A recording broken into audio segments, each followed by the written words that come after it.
So thank you. Welcome, welcome rather to our Exploring Consciousness with the Earth Nouveau Hub. And today I really want to kick this off with saying a thank you to all the guys who have carried on so absolutely marvelously. And of course for Tanya to host it and I know what it's like to, the recording and download it and put it up and everything. And absolutely fantastic. I didn't watch the last show yet, but the other two, honestly, the first one I was like, almost in tears. I was driving to Austria. Oh, you guys are amazing. You did a really amazing job. Thank you. Well, it was a lot of fun. Thank you. It was a lot of fun. That was fun. I think. Yeah. So, yes. I mean, so grateful for you carrying on the torch, and also in the spirit of what this group is all about, and this is the beautiful thing. So you guys really are amazing. I just want to say that. And as we carry on now, we're gonna go straight back into, we're gonna go forward big time, And today I want to really give you a little bit of, because I heard you guys were talking about the Lion's Gate, and apparently the gate's still open. So there's still a lot of stuff going on here. Your kind of experiences and what's coming in for you. And what has been coming in for me, if I just can add that here now, is that there has been over the last couple of weeks, especially because I've been taking myself out of my normal environment that I'm quite, comfortable and anchored in and grounded in, and taking myself out. I received that invitation, and it's taken me some time to really contemplate what actually was the message for me through the Lion's Gate, and it was very much like, the tribe. We've always been looking for our tribe, right? And looking for our tribe was part of allowing us to look at what still needs to be healed. How can we work together? How can we create that self-mastery, that sovereignty, and that self-healing?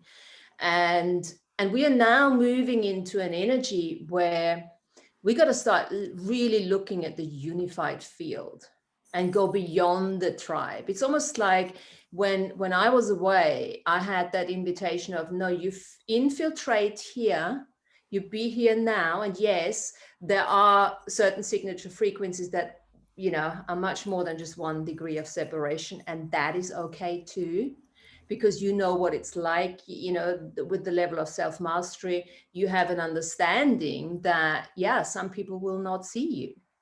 Some people will not have a conversation with you. And that doesn't mean that they're not necessarily your tribe, but that is the invitation that we are having to go back into an environment that is no longer just super joy and fun. And, we're going to have these conversations where we walk away completely inspired or anything. But it's a different kind of fun that I experienced. And it was really pushing me towards sensory experience rather than finding joy through the conversation and, the spiritual connection. Spiritual is not the right word because we're all spiritually connected, but that kind of connection that we have here, so that we can just throw stuff around and explore, and things like that. It was slightly different there. So, but then I had an opportunity to really almost not get distracted by that, but really focus on the sensory experience, like enjoying the sun, enjoying the sea, enjoying the food, enjoying the drink, enjoying whatever was around there. From a sensory perspective, but not from a emotionally, well, it was emotionally soothing as well, but, not from I'm feeling so inspired through a conversation. Maybe it's just my thing, I don't know, but that, that kind of thing.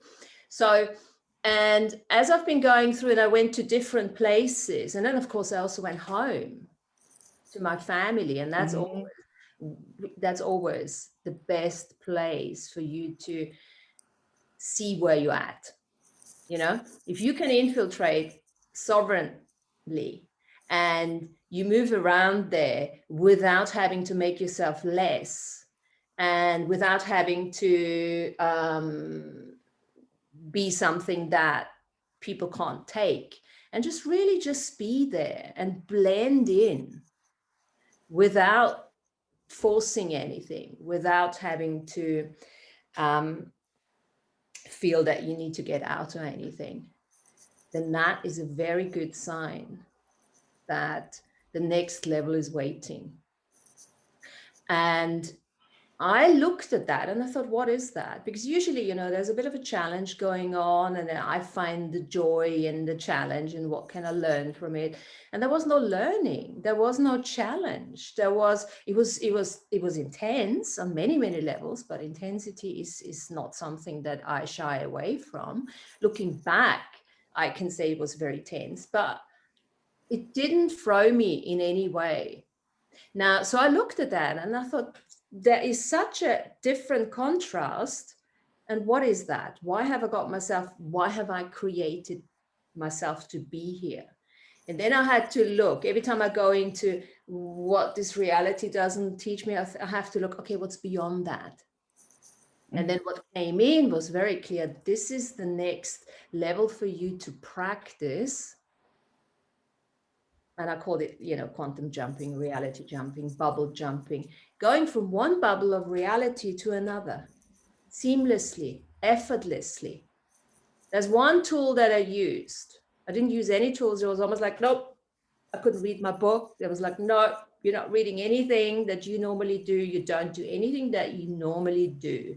You do as the Romans do, or the Greeks do, or the Austrians do. I'm like, okay, I can do this. I can do this. So it was like preparation for me to say, okay, dealing, working, cooperating, collaborating with different species on different planets, being able to adjust yourself, to almost dematerialize yourself at times, because there were times where I wasn't seen.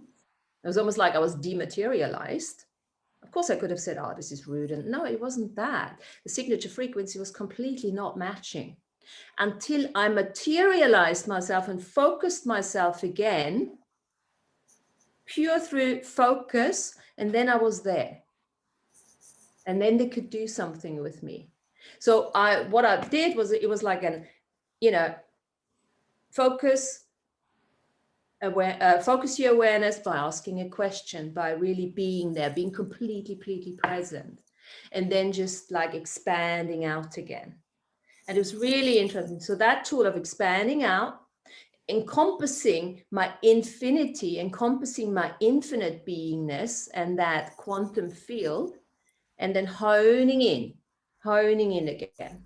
And obviously using all those sensory experiences to help myself ground, you know, like with a glass of wine, with food, and with all sorts of things that I learned. So, and that made me realize that, okay, well, it's time. It's time. This is prep.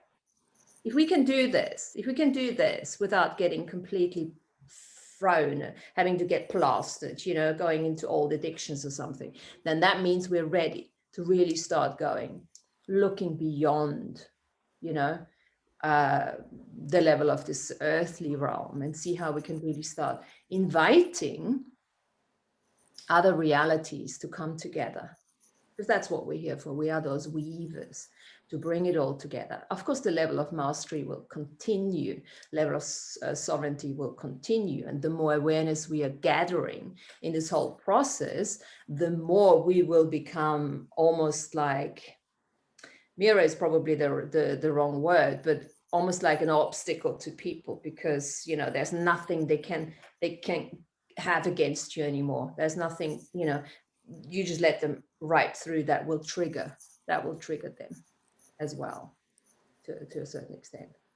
And that has then sparked for me the idea of really getting this Off-World Academy together, and getting a plan now, you know, how we create contact, And of course, we all have contact already, but now we're going to focus that contact. We all know what it's like to work in the quantum field. We all know what it's like to work in a unified quantum field through the meditation that you've done, through the tools that we have available to us. But now what we're going to do is over the next 28 years, we're going to really start focusing on this galactic citizenship. And this is a nice, it be now 2050 or 53 or whatever it is, it doesn't really matter, to really start to hone in and create that space for those different species, interdimensionals, extra dimensionals, terrestrials, to come and to start collaborating with us on a much more tangible plane.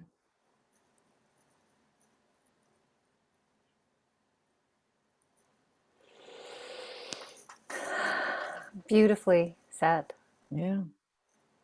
And today in the galactic calendar, it is the mirror. It's the resonant mirror. So tone 7 and mirror energy.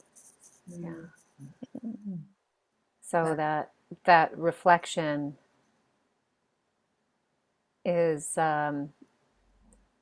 built into the cycle, right, of the cosmos. All of us have access to that. Yeah. I love that, because built into the cycle, because, you know, we often say, you know, you want to push something because you're already in the future, you know, it's going to happen, but the time is not right. So that question is, you know, is now the time? And, you know, I've put that Offworlder Academy together. The idea came obviously in 2018 through the mentorship with AB, where he said to me, you got to put an Offworlder Academy together. And I already have my folder in my documents. And the beginning of all of that was obviously creating the embassy in Hollow Earth. So this has already been the beginning. But if we would have had already a complete clear intention and everything, what that's going to look like, then we probably would have got frustrated, because, you know, we're 4 years later now, you know, and now is the time, as you say, it's inbuilt in the time, in the calendar. And this is where, you know, this Lion's Gate is obviously, you know, so important when the veil is lifting, you know, that kind of mission, that kind of purpose, that kind of clarity is coming through. And also the other thing is we had to really work on our self-mastery. We had to prepare ourselves. It's no good to say, okay, I'm going to go and create now a contact that I can actually, you know, start writing things down and showing people and, you know, make it much more tangible, if you are not ready to receive the information. Because we got to come from here, as Tanya always, you know, she's the heart lady, you know, always reminding us of that. This is the place. And I've also been realizing there was a reminder that, you know, all these things, all these dreams we have, these daydreams we have, these night dreams we have to write it down, like we know, with our journals and everything. So it is time now to put a structure together, you know, for this Offworlder Academy.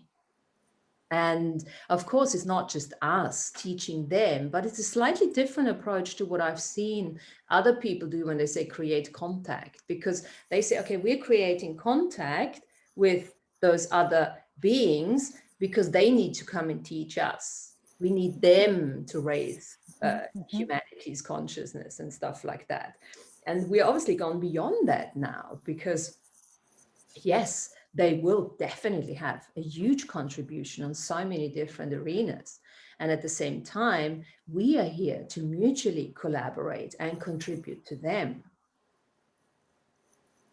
So I don't want to, you know, this is just the idea. And I want to talk a little bit about this more next week, when I'm, you know, and start writing things down, you know, make some, you know, a good way of preparing for this is now just saying, okay, so what's the intention of doing that?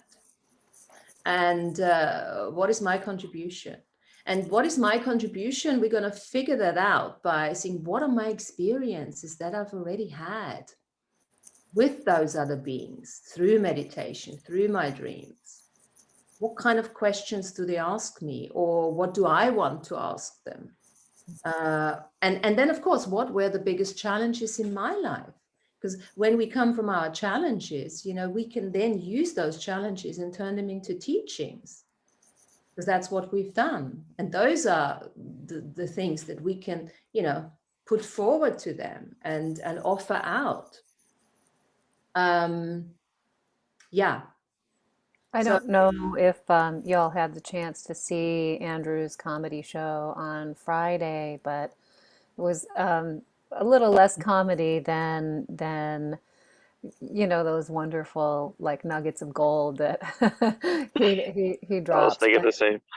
one of the things he was talking about in this galactic collaboration that we're working with is that we on Earth, we become the emotional masters. It's like once we master our emotions, then that's the richness that we teach, because a lot of these galactic beings, because they're living in a higher density, they don't have the emotional breadth and depth. They don't have an understanding of what emotions are, right? It's like maybe they can understand here, but not here.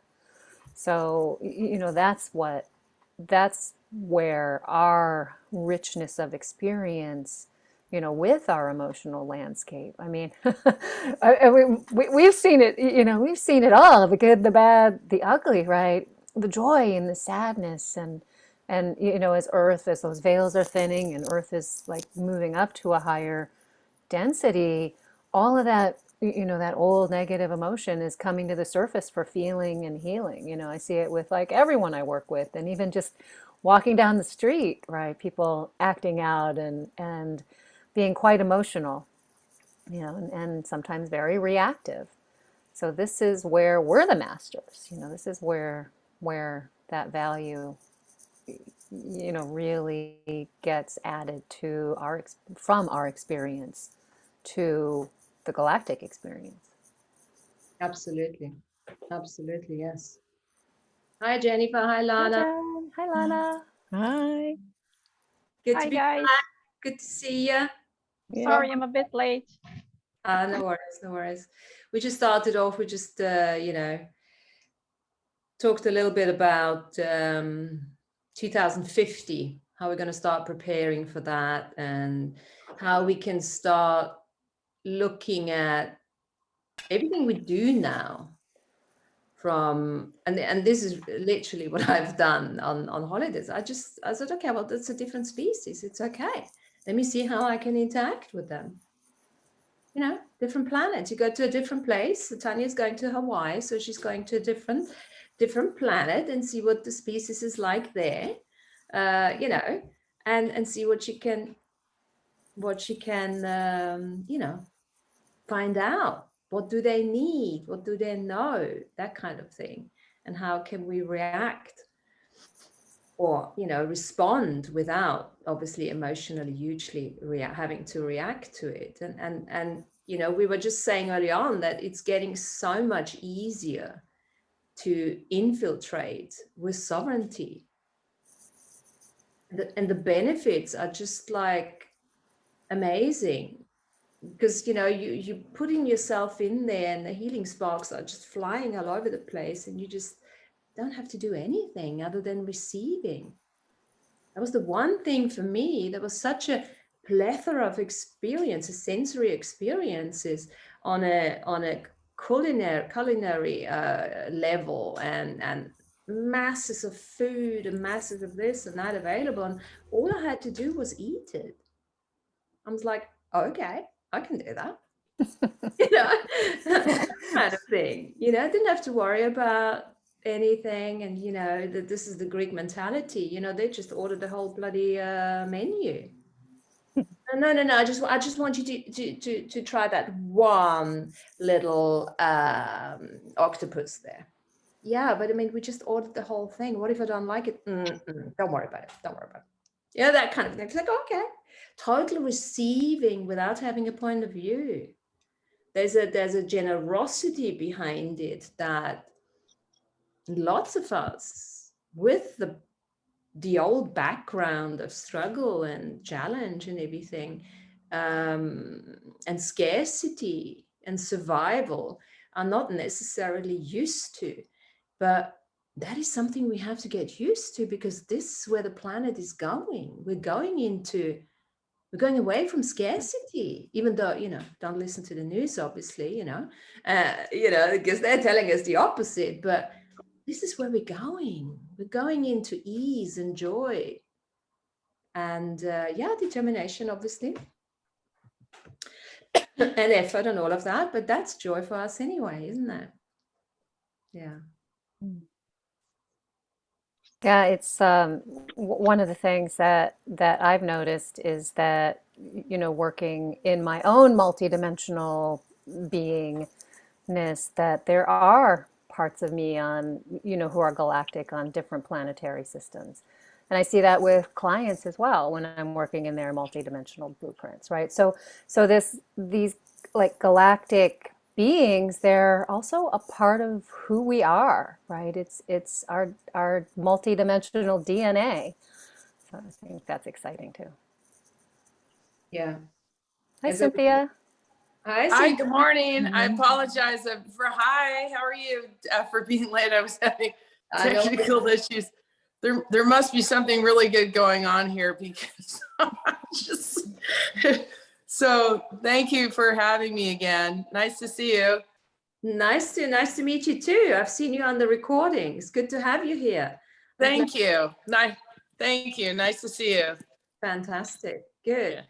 And I like what you said just now. It's like, you just showed us something. It's like popping in, popping out, and it's a seamless transition. It's not like, oh my God, this or that big introduction, not even necessary. You just come in and then you move out again. And this is exactly that. I want to call this the advanced, there's an advanced grounding that I really looked into. An advanced grounding, going from infinite being into finite being, without having to consider myself smaller, but seeing it as a capacity that I can so quickly focus in, being totally present, become finite, to be seen, and then expand back out again and be infinite. And at the same time, what does that mean? That we are continuously an infinite being anyhow. We are simultaneously infinite and finite at the same time. But in the body. Go ahead. In the body, out of the body, right? We're finite in the body, infinite out of the body. So absolutely. And let's just say one thing to this, because what if we're never, think about it, what if we're never really in the body? What if the body is always within the soul essence, within the energetic makeup? Think about it. So and this is where the grounding needs to be slightly expanded now in our thinking, because to be honest, as an infinite being, can you ever not be grounded? You can feel not grounded. But as an infinite being that has everything available to it, can you ever not be grounded? Or do we have to look at grounding from a slightly different perspective? I mean, we all know that the soul essence is not going to fit into the body. And we all know the soul is not going to come down. The soul is still remotely projecting holographically into this body. Yeah. So it's never coming really in it anyway. It's just a question of how much of that, how much clarity and how much more dense can that projection be, rather than really thinking, oh, we've got to stick it all there in there, and then we have to ground ourselves into the earth. Well, frankly, we have a body. The body is the grounding tool. We're already grounded. It's really, sorry, go ahead. Maybe the way to look at that is the infinite being is never not grounded, but you have to have enough of that presence in the physical body, in the finite body, for it to function fully. Does that make sense? It makes sense. And let's just take it even further and say, what if the infinite being is always grounded? Because the infinite being has everything, and it's really just a focus. It's that focusing in and out, focusing on the expansion that you always are, and at the same time you're grounded because you have a body. You're always grounded because you have a body. You're grounded to the earth because the body is part of the earth, right?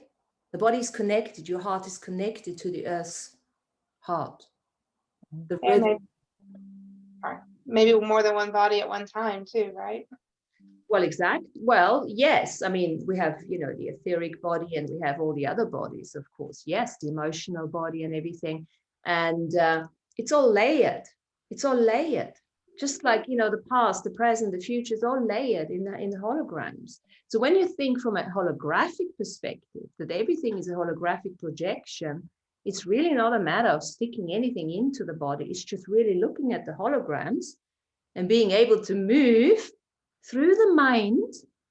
Don't ever, think you don't need the mind. Yes, we do need the mind, because that's the tool to allow us to, expand out, focus in, be in control, get out of control. But then, of course, the belief system says, oh, no, you always have to be in control. Well, that's the conditioned psyche. Of course, that's bullshit, because an infinite being doesn't have to be in control. An infinite being is everything at the same time. So it's just a different way of looking at it. And it's a slightly more malleable way, and a much more expansive way, but also a much more flexible way. That will help us once we start moving out more consciously aware, to go to all these different planets and different dimensional planes, to meet those different beings and to start bringing them really more into our bubble of reality. That kind of flexibility is required.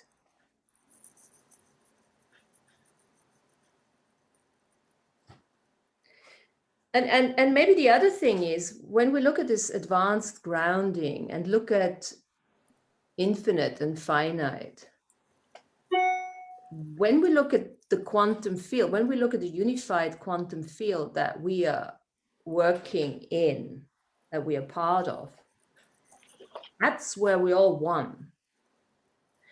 As soon as we make ourselves finite, we create that separation. As soon as we say, oh, we got to ground, unique individual soul essence coming in, yes.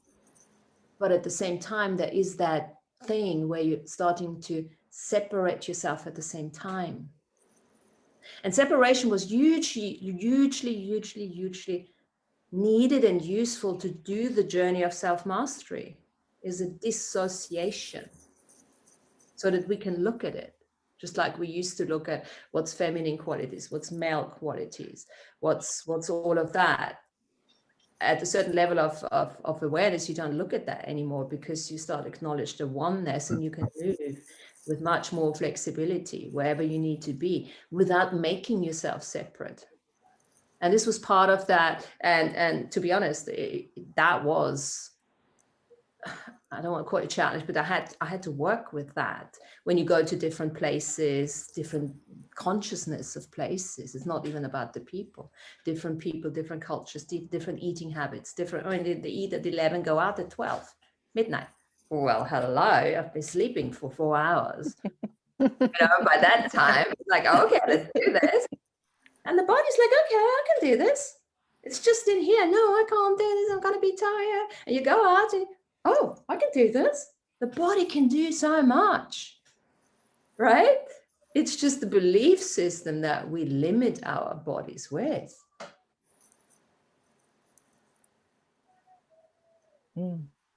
I love that, what you just said about the body limiting, because that's kind of what I feel like I've been feeling with this Lionsgate.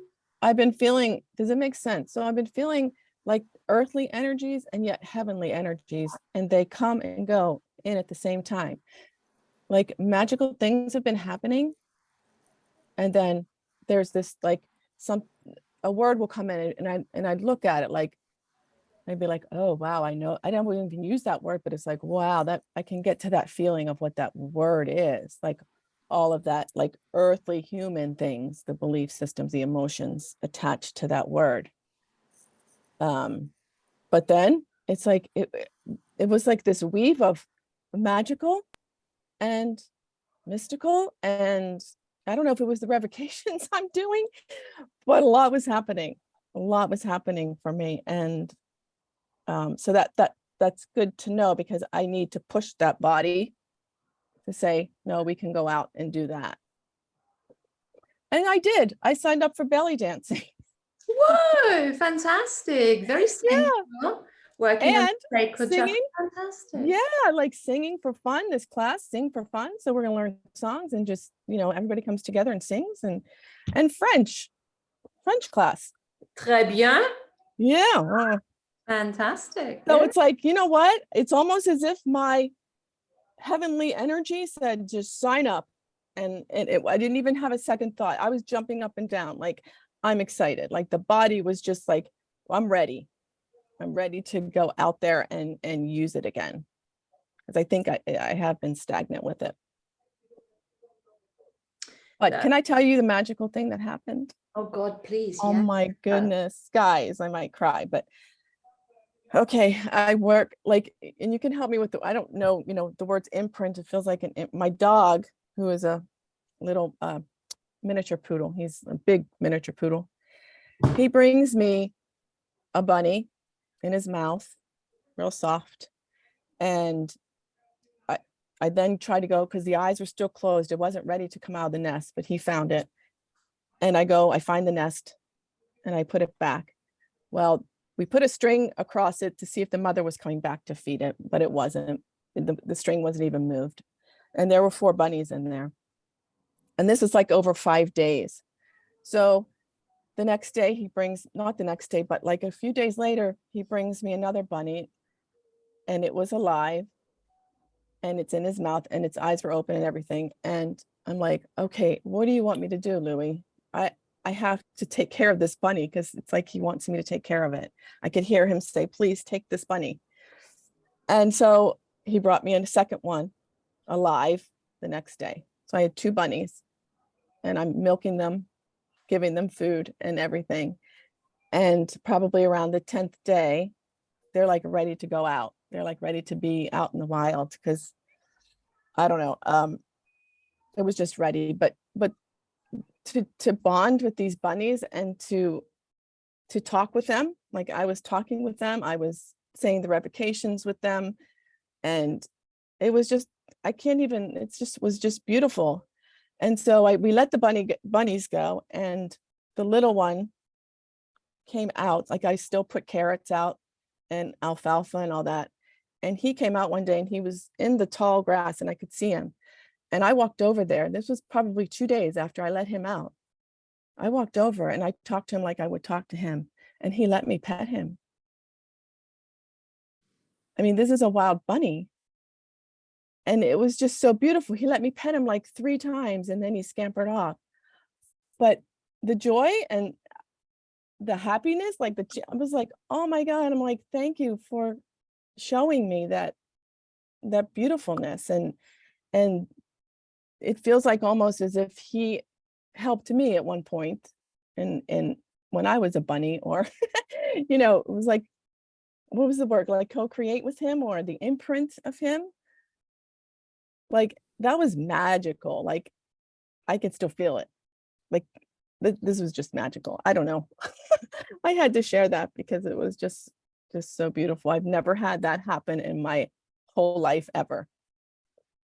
So thank you for letting me share that. Amazing. Interspecies collaboration. Yes. Right? That's awesome.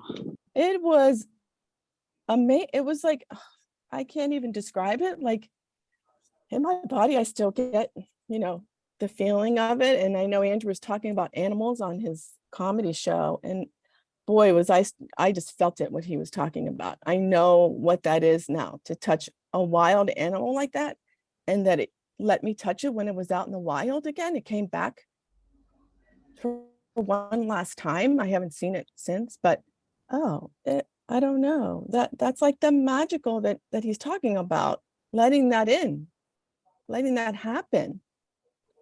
So anyway, I get choked up about it, but it's going to be imprinted in me forever. So it's going to be imprinted in you, and you know what?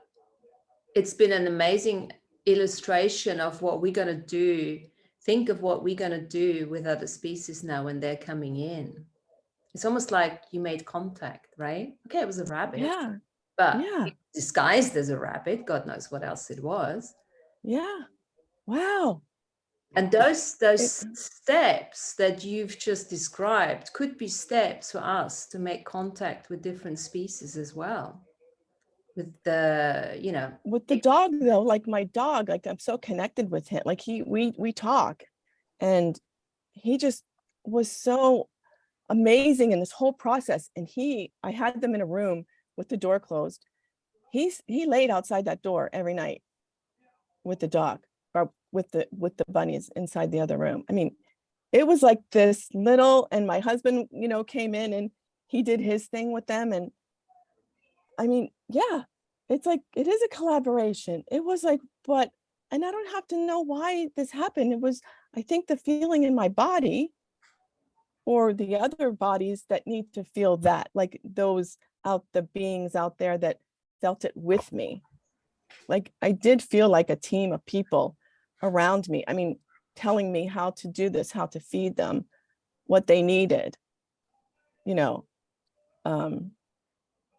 yeah, it was just, oh my God, just looking in their eyes. It was amazing, but I'm going to show you a picture of them because they were adorable. But yeah. So one of the things when we're going to put together our oh, sweet. Like they're just snuggled together. It's like they needed each other. He found both of them. Very sweet. Like, I don't know. It was just awesome. He knew you would take good care of them, like Lana became their mama. Oh, I didn't even see that. Yeah. Yeah. It was a different kind of mama. It was like 10 days, not like 18 years and then you send them off. It was like, it was squished. It was almost like, we can do this, what you're talking about with the beings. Like, we don't have to take a long time to do it. It can happen, millions of years can happen in one day, like working with them.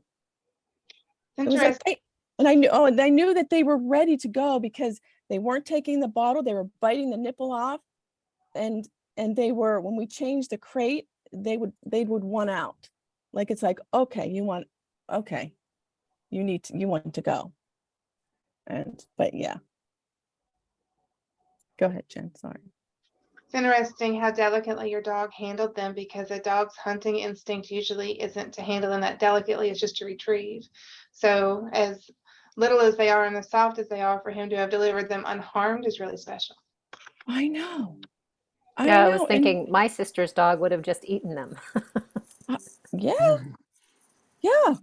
I don't know. He knew something. He's so like, he's not even of this world, this dog. He's I don't know, part cat and dog. And but yeah, I don't know. It was amazing.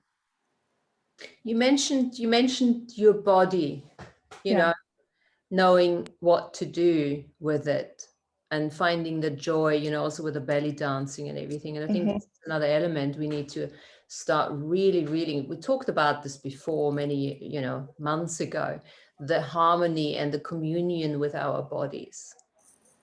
But I think this is coming through now as well. You know, as I said earlier on, the sensory experiences that are becoming more important, almost like the thoughts and the feelings as well, and everything, because we're starting to move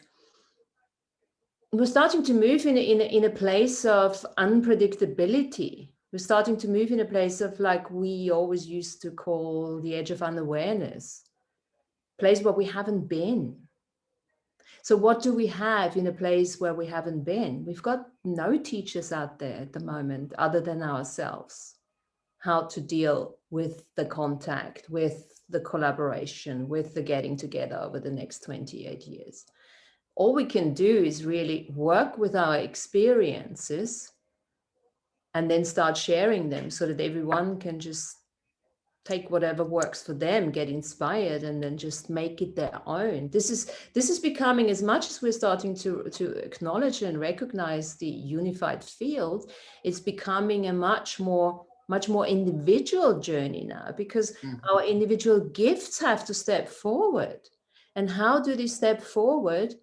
Well, we got to acknowledge the body. The body is a conscious machine. It's a technology.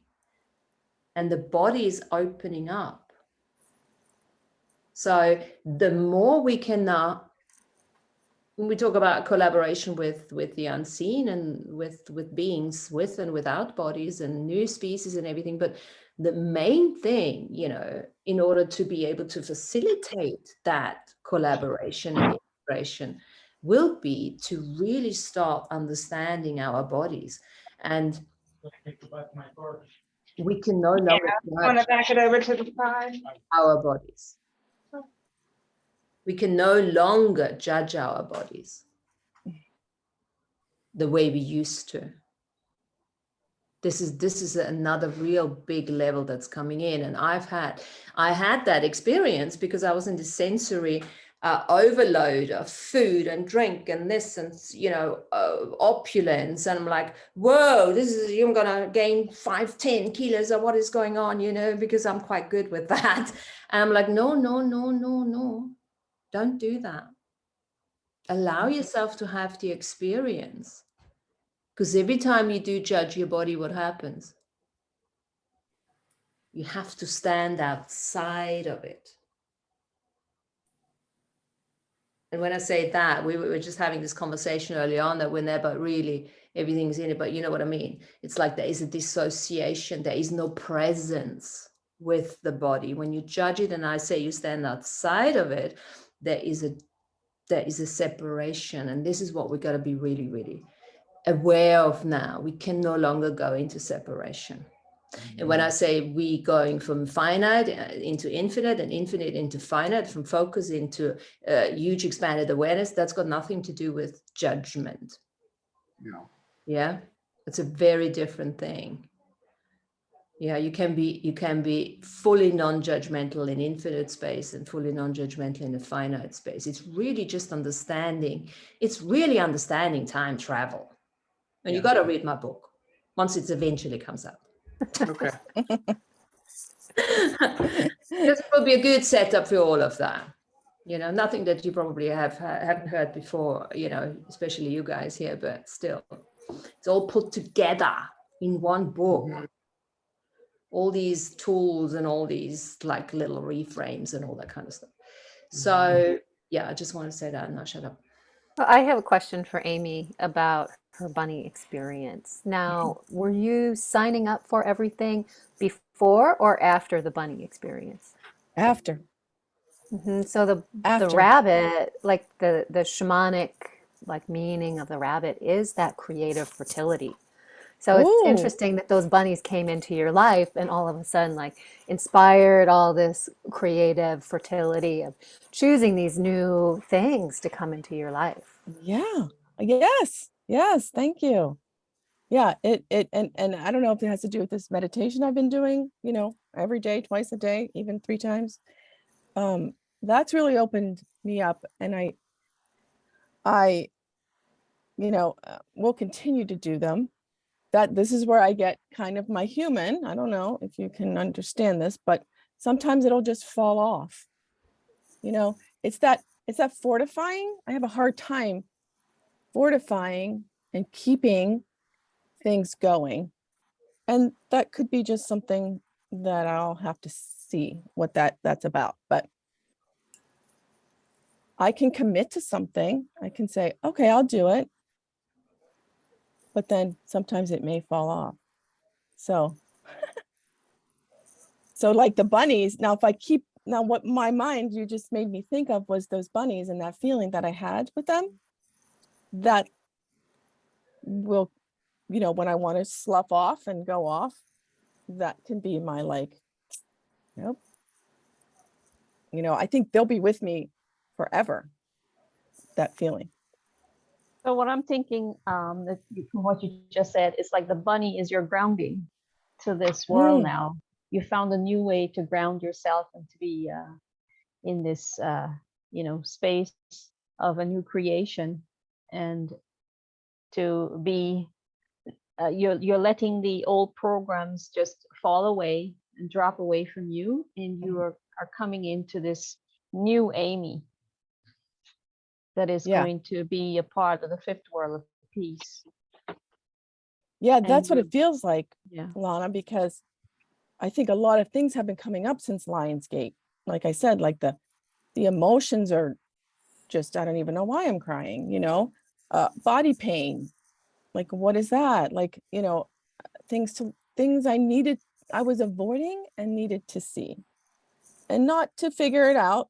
It was just, okay, thank you. And I've also been saying, I think it's that Ho'oponopono. I'm sorry, please forgive me. Thank you, I love you. I've been saying those whenever I get that feeling of, you know, when I want to just self-condemn, you know, things that I do or did or what, you know, things that's been coming up. That's been healing for me.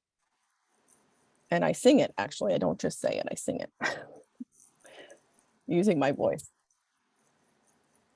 yeah. The time is right for you now to take a new step forward in your new world of Amy. New world. Yeah. And I like the fact that, you know, we each have our own different, and I saw this when you were talking, Martina, about the world, the other world we'll create, is each of us have like a different department in it, not to separate it, you know, maybe it's all cubicles and we're all in the same room and, you know, but we're working with them and doing our own thing with them. That's how my vision that I saw it. And there's nothing like, no one's going to come and say, you're doing it wrong. You're doing it, you know, no, this is not how you're supposed to do it. It's like, oh my God, that freedom of just creating. It just feels so open and so expansive, and just being able to teach those beings how it is here. One of the things that came into my mind when you were talking about taking care of the little bunnies was your motherly instinct that's with you and always is with you, came true, not just for the human species, but for a different species in our reality. So it's teaching you a new way to be motherly, not just to the human being sense of being motherly, right? Because you took care of your kids, you raised your kids, and you had that motherly love for your kids. But what if a new species come in now from a different world, like Martina was saying, you know, the new beings that will come here, we have to be teachers to them how to live in this world. This is a different world from the world that they're going to be coming from. And we have to have that motherly, nurturing, caring love, even if they don't look necessarily like us. They might be slightly different from our parents, but we have to love them no matter what, because we're all one in the end. We're still the same and I'll tell consciousness. Yeah, I agree. And it definitely was so different, because it was almost like I I didn't have to say anything to them. There was no words. There was just like looking in their eyes and stroking them. And this happened between the hearts. You know, it was exchanged, you know, between us. And it was just so beautiful. Oh my gosh. It was a heart exchange. It wasn't even, yeah, I would sing to them or I would read them revocations, but I also could hear what they wanted. They're going to be such highly educated little bunnies, you know, reciting ABE while they're jumping around, you know, teaching other bunnies, right? How does They're it get gonna better? go, yeah. No. So They're true. gonna teach other bunnies how to have a human mommy. Yes. I know. Ew. So Arcturians in bunny bodies. yeah, God knows, yeah. Yeah. But you know, I just want to, what I've been seeing as you're talking is like, I've seen the whole progression here. Yeah. So the whole progression mankind's going through or supposed to be going through. You've just so beautifully illustrated all of that. And with everyone else making those comments, because remember, in the beginning, we were all service to others through empathic entanglement, and we have to do it. And this is the way it's going to be. And that's the norm. Right? And then from there, we go into self-mastery, we go into service to self, and we learn how to work from a heart space, because the other service we did the first half of our lifetime was slightly different. I'm not saying it was not heart-based, but it was slightly different through the conditioning, right?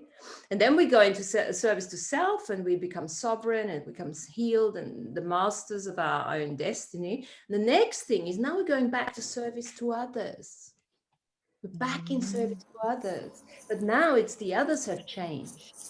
We're no longer just having to work with humans. We're now working with a whole spectrum of dimensional beingness, of different planetary. You know, and it'll be a really nice exercise to just meditate on this experience and look at the unseen side. Yes, there were bunnies, and yes, you fed them. Well, what did you actually do on the unseen? Did you already start? Is this part of our Academy Offworlder Academy? Did you already teach those Offworlder moms how to nurture their young?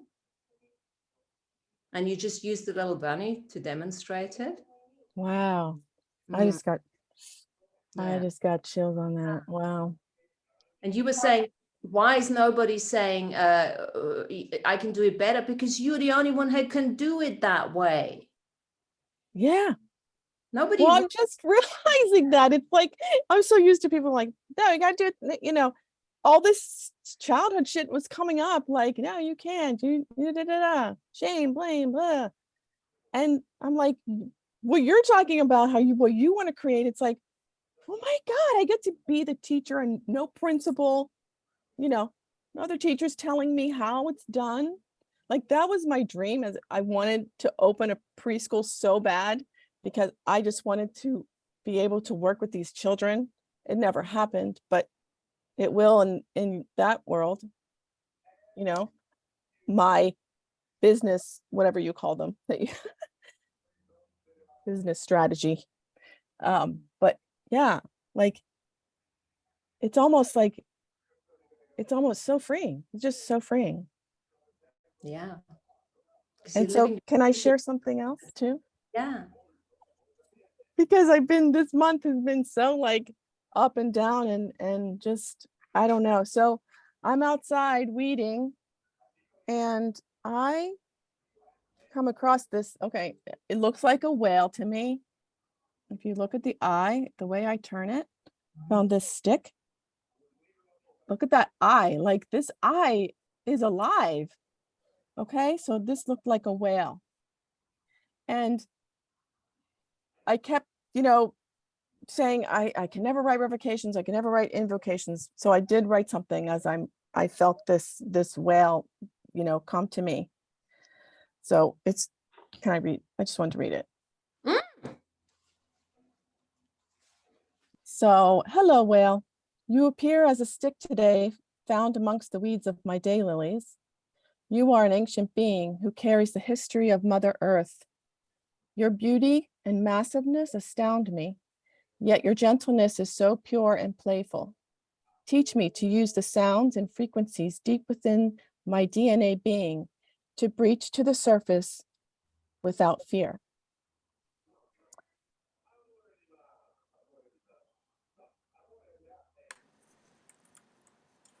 To allow my voice to have its unique call,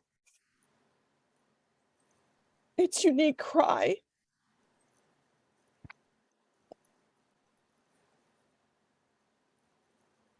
To release that which no longer serves me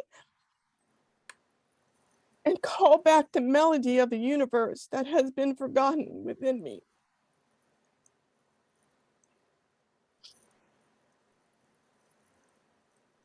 Thank you, Whale, for shapeshifting in a way to be seen this day. I honor you with highest regard, with all my heart within my being. May we meet again, possibly on the belly of the sea or the blanket of stars in dreamland.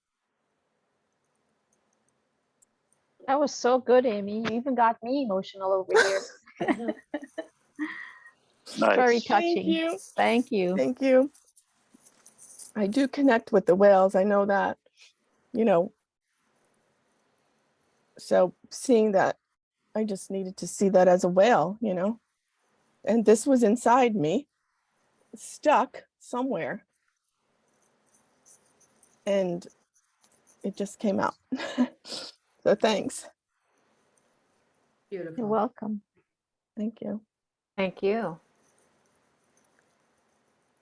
The whale felt remembered, like the Mandela effect revocation, right? Like the forgotten of the forgotten, you remembered them. Oh, yeah. Yeah, it was like, I remember being a whale. It was like, yeah. Oh. Didn't Andrew say that the whale was one of the first species that came to Earth? Do you guys remember that? The whale energy? Oh. Yeah. So maybe you were one of those whales. Wow, Lana. You're old, Amy. You're very I'm old. old. No. Probably the oldest one here. Probably. Hello, Amy. Yes. And I actually saw my first whale in San Francisco, Monterey Bay.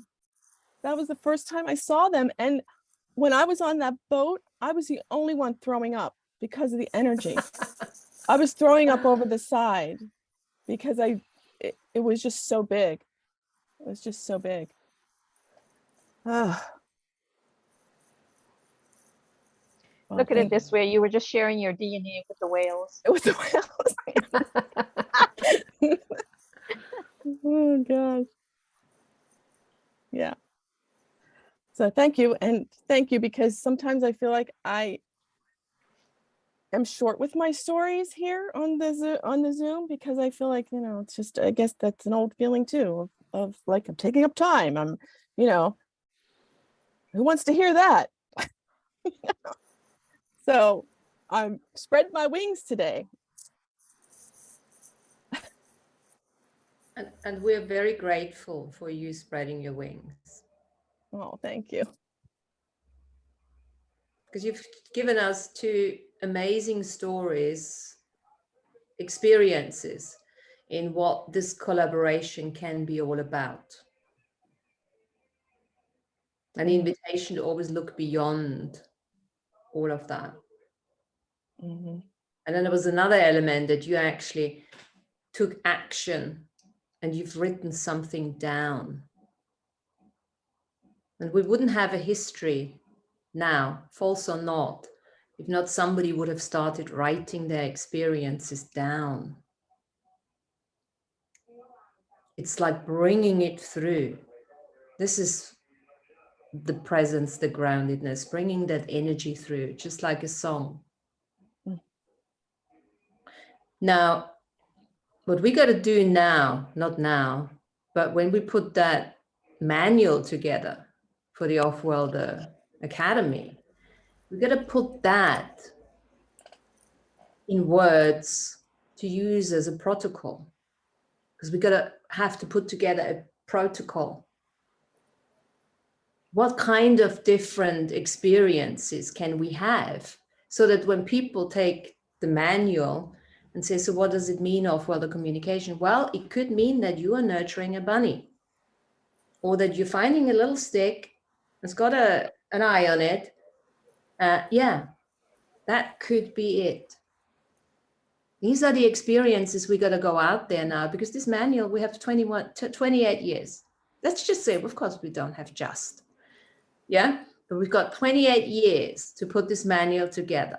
We're going to start with a structure, and we're going to build on that structure through the experiences. So this will be a book that we all write together. This will be our Earth Nouveau, or whatever we want to call it, Galactic Citizenship Manual, Off-Worlder Academy, where we're all writing our own stories. We're going to put a big, huge pillars together that we can bring everything underneath. So we're going to have to be analytical about it. We're going to have to look at it from different perspectives. We're going to remind each other to look at the unseen. So we're going to remind each other now and say, Amy, you got to start, write this down, write those experiences down, because they will be part of your section of the book. And only you can write it. Nobody can say it's good or bad, because it's your experience, right? You will write it. So always get two perspectives.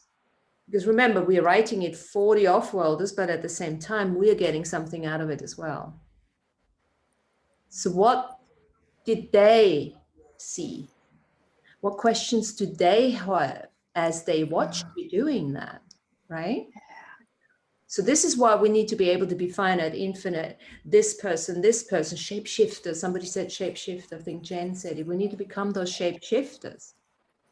Being able to put ourselves in other beings, in other, people's shoes, but not by taking on their shit, obviously.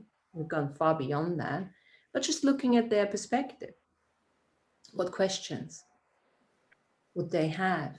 And then that will lead us to the next level. What else do we need to put into that? I'm going to start writing a few things together, and then I'll post that in the Earth Nouveau. It's just a basic little thing, yeah. And then we all do that. But please do keep in mind, we're going to write a book. We're going to write a manual, all together, all of us, whoever wants to be part of that. Put our experiences in it and make it so that other people, when they buy the book, they can say, okay, I got it now, right? This is what I have to do. Oh, this is what I need to look out for. This is what, and then they can make it their own. It's not about making it the way we did it, no. But something to start with, because lots and lots of people are going to wake up. And they want to do that kind of work. And they want to know where to start, how to make contact. There's not much out there, how to make contact. And whatever is out there is already ancient. Because it's already changed. So, and it's going to be simple. It's not going to be like highly convoluted or difficult. It's going to be for everyone. Every single one who can read can do it.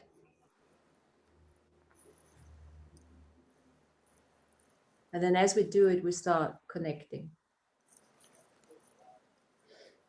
I just had this funny visual when you say how they're going to make contact, and I saw them using a bullhorn, and they're screaming out of the bullhorn, "Hello there! Is anybody down there?" Absolutely. Bringing That's in all, one way. One way to make contact is using a bullhorn. bringing all the different senses in. Yeah. Seeing, hearing, feeling, tasting. You could eat, next time you eat something, and it's like, oh, what you got to say to me, little shrimpy here? That kind of thing. Everything is becoming alive for us. And this is going to be so exciting because whatever happens is in this reality, in this old reality, is no longer part of us. Not to the extent that we have to make ourselves less, we have to separate, we have to, lose faith in our mission. There'll be things where we have to, bring together and yet it's time to create that bubble, that new bubble of reality. And at the same time, it's different to the tribe, right? And for some people, it will not be different because some people will create a new reality and that's it. They might just get out anyway. They wouldn't even, think of creating an off-world academy because who cares? I'm out of there. I'm out of here. I'm going to go astral travel from next lifetime onwards. I'm not going to come back to the earth. It's a choice for the peacemakers, peacekeepers, teachers, all of those who have been here millions of times and say, well, I'm not going to leave now where, I put so much effort into this and I actually do care. And I can because it's easy enough to put a little version of myself there, a little version of myself there, because I'm the avatar and I call the shots without control. I'll bring it all together because that's the fun bit. That's the creation. That's the compulsive creator energy that we are. So many times we get bored with the job. We get bored with the one thing. Look, what have we done? A couple of weeks ago, we started creating a new galaxy. Yeah, still doing that. We're doing that next to creating the Off-World Academy because it's all connected, right? Creating a new galaxy is going to keep us on a high level of awareness. It's going to keep us highly chunked up. That was the whole idea why they came in and said, no, you're not creating a new Earth. That's not what we want you to do. We want you to put a team together to create a new galaxy. Why? To keep the bigger picture. Because at the end of the day, macro, micro, all the bloody same. But and we're going to create all of that at the same time. At the same time, we go do ballet dancing, go to Hawaii, learn Spanish. Because we can, right? We're multidimensional.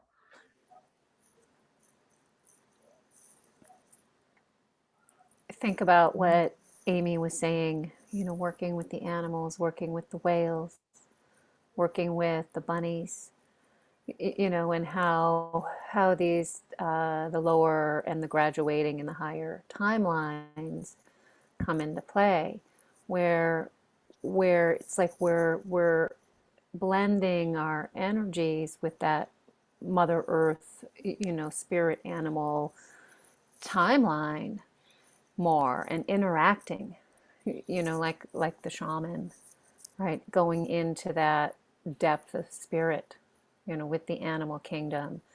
And one of the things I think is really interesting going on all around the world is the way the animals are choosing friends from not among their own species, right? Like you're seeing lions laying down with antelopes and leopards, nurturing baby impalas, and that's kind of going on all around the world. And I think that's really, really cool. And the way that, humans are caretaking the animal species more and more, and I think speaks to that teaching and nurturing and that unity as we all begin to work together, on a whole nother level.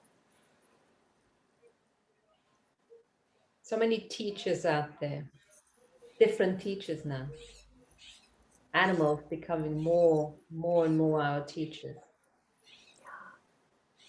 Well, and humans like recognizing that we can learn from that rather than seeing, ourselves as the, apex predator who can't learn anything from animals, but there's so much to be learned. makes me actually think, because you think about it, you know, predator prey. That has been the old, this is a Darwinistic approach, predator prey, that kind of thing, which is obviously being completely overhauled now, right? Changed. We no longer have to do that. You know, we no longer have to use the force element, you know. It's time to change those principles that we've been living with. I mean, look at the Newton principle. What does that say? It's all about linearity. It's all about applying force in order to create a change, you know. Well, it's not like that, you know. We're not linear beings. It completely does not consider our multidimensional aspects. Once we start acknowledging that we're not finite beings, we're impermanent, yes, on a body level as such, yes, but we are infinite. That's you know, we've always known it, but it's now starting to take on a slightly different meaning because it's becoming more palpable. And I'm so grateful. When I first met Aby in 2000, when I had my first meeting with him in 2014, I mean, I had done the self-mastery business. You know, I had done all that throughout the years. Of course, there was another level. But what I was looking for was I wanted to have contact then. That's why initially, galactic historian, yes. Show me how to speak to the aliens. Obviously, it didn't work out that way, right? Because all these years later, I'm still looking for it. But what that exploration, that galactic exploration helped me with was to satisfy my need for analysis, my need for understanding. I am a very, very strong Aquarian background. I need to understand the multidimensional aspects. And this is why, you know, having done those shows with him, talking about the agencies and talking about the I am and all of that, that was blissful for me. Because that I need in order to be able to then just have the experience. I'm not one of those people just have the experience, that's it. No, I need to understand. I know I keep saying understanding is never a good thing, but and then for years, you know, I've judged myself for having analytical capacities and wanting to know the sort of logic behind it, you know, logic, right? But this is it. Once we get to a stage where we just allow ourselves to not make anything significant anymore, then the judgment goes. It's no longer significant what people think about me. It's no longer significant what comes out of my mouth. Something good comes out, great. Something not so good, great. You know, get on with it. That kind of thing. Did your writings come after Andrew? Like the way you write things together is so beautiful. I've always written. I was in a relationship when I was 20 with an American guy. And that's where I learned my English and how to swear. Excellent. And it was the most emotional, messed up situation I found myself in. So I learned all those words, you know. I was like back and forth. Everything was in writing. I learned very, very interesting words then. So I've always written stuff. What I've realized over time as I've been doing my writing is I'm like a bit like a magpie. And again, I judge myself for that because I always thought, I just need to channel things, channel things through. No, I don't work that way. I see something here, I keep it. I see something here, I keep it. And then all of a sudden I put it into a context that nobody else has looked at it from their perspective. But it was inspired by my findings because I'm so interested and curious about stuff. And it's the same with the stuff that I find at my markets. I find things like you, Amy, you know, you found that stick. Now you could say, it's a fucking stick, what, get the, you know, I burn it. No, hang on. Oh, it's a whale. Right. I'm like that too. I'm like, oh, yes. And then you put a different meaning to it. You see a different side of it. And that's why we love in this group, we love the reframing and all of that, you know, that out creation of everything. So that helps me to put it. You'll see it in the book when you read it. I mean, this is how I started. Got 8 chapters, how I started my own journey. And it goes through to the multidimensional place where I'm now. So yeah. No, that helps me because I always feel like I need to channel things to come through to write. And then I stop because nothing is coming through, you know. So that helps because I just have to kind of let that go. Don't even think about it. Just let it go, because at the end of the day, you're doing it anyhow. Yeah. I mean, look, what you've just read for us, the whale. I mean, come on. Well, that's exactly. That's what I mean. It's like, yeah, where did that come from? exactly. What, you know, but the bunny, I haven't written the bunny story yet, and I've been putting it off. It's just, I can't get the feeling out. That feeling is just, how do I get this into words? I don't know. So, I mean, so what I sometimes do, you know, like bunny. Okay. So look up what the bunny means as a spirit animal. Yeah. And just read a few things there and then pick out, oh yeah, that I feel that. And then pick out a sentence. Obviously you don't plagiarize, you know, you just copy, but you know, that kind of thing. And then you make it your own. And then you add to it, you know, so allow yourself to use like the structure that we're going to put together for this academy. Yeah. I mean, I don't think the link worked, but it wasn't a good link anyway, but it's just any kind of curriculum, right? Just to start with something. This is what a curriculum looks like or can look like. And then you start, okay, I'll use this introduction. That's nice. Da, da, da, da, da. And then you just change it and you make it your own. That's the alchemy of it. You use different things. It's like making a cake. You use different ingredients and then you throw it together. But you choose the ingredients. You know what ingredients is needed in this Amy Crusick cake that nobody ever has made. Didn't even know that you can put those ingredients together, but you can. Yeah, I doubt coming in. We don't have to reinvent the fucking wheel.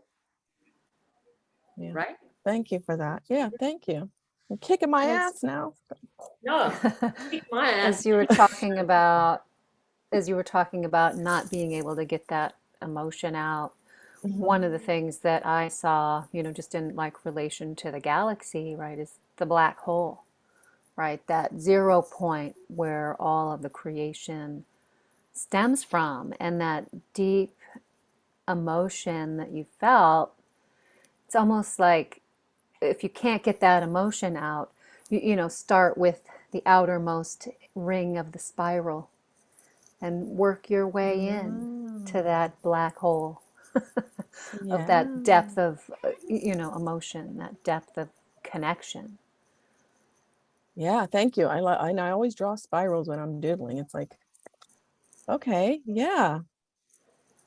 And then if you can't quite get it, then, you know, work your way back out and back in.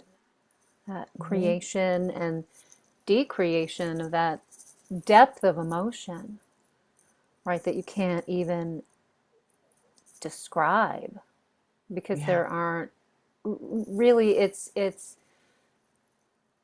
there aren't words to describe it, but it's also, it's a multi-sensory experience, right? Where you have the thoughts and the feelings and the words and the sensations, you know, that all go along with it, right? It's not just one linear thing, right? It's working again in that multidimensional spectrum. Yeah. That's rippling forward out, you know, out from your heart center like that pebble in the pond. That's touched all of us today, certainly. Yeah. And everyone else who listens is going to feel that energy as well in different ways. Yeah, thank you. Tanya, as you were mentioning the black hole, I was seeing the big black hole and then the sun was coming out of it.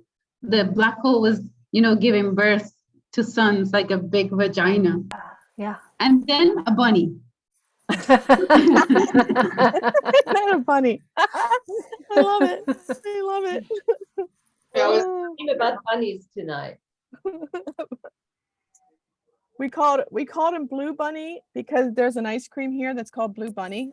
And the other one was Belly, like Belly Bunny, like belly button, Belly Bunny. So we gave him names. I love Blue Bunny ice cream. I do too. I love buy it Blue all the Bunny. time. Yeah. There's another way of expressing feelings, in addition to what Tanya said, is when you revert to metaphorical expression. When there are no words, Metaphor. you got to just play with a metaphor. Okay. And metaphorical expressions are hugely, hugely powerful and potent, impacting tremendously on the psyche because they go beyond the conscious mind. Okay, so can I add something as soon as I said Blue Bunny? Okay, tell me what this is, because it was almost in the 80s, my sister went to Aruba on her honeymoon and she brought me back. I wish I could go get it. A blue bunny. A little blue bunny. Now, I didn't see this blue bunny. It was like, I don't know, it was somewhere in my house, but I named it after the ice cream. So there in 1986 to now, I made this connection of like, it was a figurine. I've kept this thing every time that I've moved, like this little thing, because it just meant a lot. And now this whole thing, oh my God, I'm getting chills. Like, see, I could bring that into it, the story, because that's another, what would that be? I don't even know the words. Hindsight. The blue avatar bunny. The blue. Is it Galactic blue avatar bunny? The holographic layers of the past, present, and future. Past, present, future. Just tap into it. Wow. Yeah. Past, present, and future. Wow. That just came to mind when I was saying that. Well, So that's why you couldn't write the story, because you didn't have that piece. You hadn't connected that piece yet. Yes. Thank you all. I mean, I couldn't, I tried. It just sounded ridiculous. Like, I can't even get it now. Oh, thank you. This makes me woo-woo. You see, the time wasn't right 35 years ago, but it was implanted there, the little bunny, the blue bunny your sister gave you, so that in the future, Amy, the connection will come together when the time is right, or when you shift the timeline from then to now, because we're in different timelines now from way back 35 some years ago, right? So yeah, it was the universe saying something to you that you will eventually have an opportunity to make the connections when you're in the right timeline. That's what I'm seeing. I like that. And do we each make our own timeline? Do we each have our own timeline, or are we on the same timeline? I mean, we're together right now. Are we on the same timeline? I think both. That's what I feel. I feel it's both. There are millions. We can change it. Millions of timelines, and they've been now starting to reduce. And the whole idea of creating our multidimensional avatar that is fixed on this timeline, or at least present on this timeline, is starting to reduce all the other timelines. But what I'm thinking is that, and this is quite interesting, because we have all these experiences or energies or, stuck in other time frames. So there's something attached to this blue figurine, something attached that will now find its expression through the experience that you had with that bunny. That was almost like hidden or locked in that space, but the figurine kept it alive for you. So when you look around in your house, all the things that you have, they're all a representation of a part of you to remind you of something. In a way, you can look at it that way. Mm-hmm. So what has that bunny experience in this present moment now? How is that connected to the blue figurine bunny? What's the connection there that you can now retrieve from that past, from that whenever that was that your sister gave it to you? What did you could look at that. What did you feel then? What did you feel now? Is there any connection there? Oh, I remember. Well, I used to have a bunny when I was 14, like 14, 15. And I think that connection with my pet bunny was what it connected with her to bring it back to me. Plus, I'm thinking in Aruba, I mean, that's the Caribbean, that energy. I must have, felt whatever energy. I don't know if Atlantis comes from that area or something, but it was almost as if wherever this bunny came from was the energy that I felt or have been in before. But I just remember the joy of this little teeny tiny thing that she brought to me was, it was joy. It was joy. It was joy. Beautiful. Yeah. Well, you're giving me some things to write. That's awesome.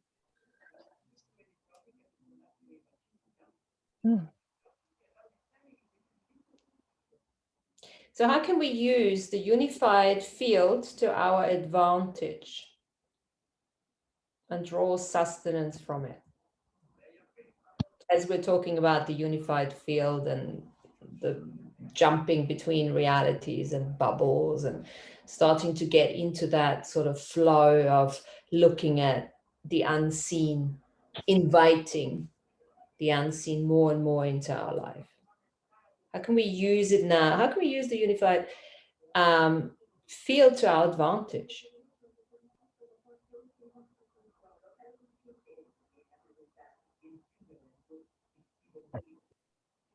We are using it no matter what. We are in it. So it's natural to us. We just don't separate it. We don't identify each one in a subjective way, I feel. We're just naturally using it to our advantage every moment that we live. Right? That's how I feel. Absolutely, yes. So let's give it some words. Let's give it some context so that we can then start actually realizing that we are already living it. Because it's one thing to embody something and not acknowledge it. Or sometimes it's good to just look at it and really put it into some context. Well, the first thing that came to me is that we are realizing that we are multidimensional. So that's giving it context right there. Because of the fact that we're multidimensional, that's our first step in realizing it. So then we take that from that first step to a second step. What else can we add to that? Is what you're asking. What can we add? I mean, for me, it works as a muse, right? As an inspiration. It's almost like we're soaking in it, just like we would take a sea salt bath, and that salt works on the body And the, you know, the unseen, that unified field, you know, we're constantly being impulsed by all of these, I don't know, sparks of light, sparks of, I don't know, inspiration is my word for it. So we can use it for personal growth. We can use it to expand on our psychic abilities. We can use it on creating new jobs, new careers. We can use it to make money in a different way. So how can we start using the unified quantum field now from the place that we know? And this is just something to throw out there, to really create something that hasn't really been on this planet. Yes, we will be teaching and everything and stuff like that. And, you know, we're going to start making all of that tangible enough so that we can invite people into this reality. Because at the moment, this is a concept, right? It's a concept. It's an energy in our field that we can all connect to. And we've got to start extracting it by creating the manual, by, you know, creating whatever else, you know, the protocol, how to contact, to writing. If you feel inclined and inspired to write any kind of revocation, invocation, that will be part of the book. We're going to put that into the manual, into the book. You know, it's like thinking of a revocation for, we always write revocations for ourselves. We have a revocation on our Earth Nouveau. That was the initial invocation that I wrote for the off-worlders to come in, to walk. Off-worlders are, you know, connected to the Hollow Earth at the time. That was, if you reread that, that was my first attempt to send an invitation out to them. That started the whole group. But then there will be a need for them to come in to adapt to the Earth's energies. And then we're going to go straight back. We're going to focus back into the finite things. So there'll be an impact on how will science change? How will technology change? How will food change? How can we explain to them what food is? You know, how to integrate their avatars, their bodies, and that kind of thing. So it's going to go straight back into what we said earlier on. This is where we're multidimensionals. We're going in and out all the time. So we're going to use whatever we have here, and we're going to use that context to sell it to them, not sell it, but to offer it out to them. And at the same time, they will say, well, hang on a second, you know, I can't do this because of that. And I'm already doing that. I'm thinking, oh, great. Show me how you're already doing that, because I'm not doing that yet. That kind of thing. So it's going to be really the manual is not going to be highly spiritual, blah, blah, mystical. No, we're going to drill down. Yeah, every emotional, well, self-mastery, sovereignty, all of that's going to be in there. I was thinking, as you were saying there about eating, I was thinking we're going to have to teach them how to use a fork versus a chopstick versus your fingers. Simple thing like that. Because it's hard to use a chopstick if you don't know how to use a chopstick, right? Mm-hmm. Yeah. I was even thinking of the word recipes, not our recipes, just recipes of what we think they would enjoy. Like just could be weird tastes put together. You know, like try this. I don't know, like recipe in written form, kind of like, here's a recipe for emotions, or a recipe for, you know, feelings, emotions. I don't know. I just saw that vision. I think you were talking about eating. Is writing this manual just to guide them on how to survive and thrive here, or is it an opportunity to create a different environment? Could we create that we don't have to eat? Could create a different energy around money? Like, if we're able to extract this unified energy from elsewhere, is this where we use it to out-create what we don't like here? Absolutely. Absolutely. That's the collaboration. Yeah, absolutely. We've got to think both ways. And what's going to come out, because we can't conclude anything at this stage because we don't really know enough what they want to do here, you know, and what their requirements are. And certainly we don't want to bring them into the old world. No. And this is we're gonna have to, this is why we're just gonna have to keep it open. But we have to drill down specifically into certain areas and topics so that we have something to play with. Because otherwise, our questions to ask. Okay, at least I can ask a food question, right? That's great. That's great. Yeah, that kind of thing, you know. And then whichever subject or topic you feel drawn to, you can drill in. So you could have a conversation with them about art, design, architecture, you know, and really play a little bit around, you know. So what can we do together, you know? And there's a lot of information, there's a lot of stuff that we can learn and that from them. And how it's going to pan out at the end of the day, it doesn't really matter. You know, it's framework first. And then we can take this initial concept that we have and make it into 50 different ones, you know, separate. We've got to start somewhere. We've got to ground it in by using very, very definite questions. Yeah. What do you want to eat?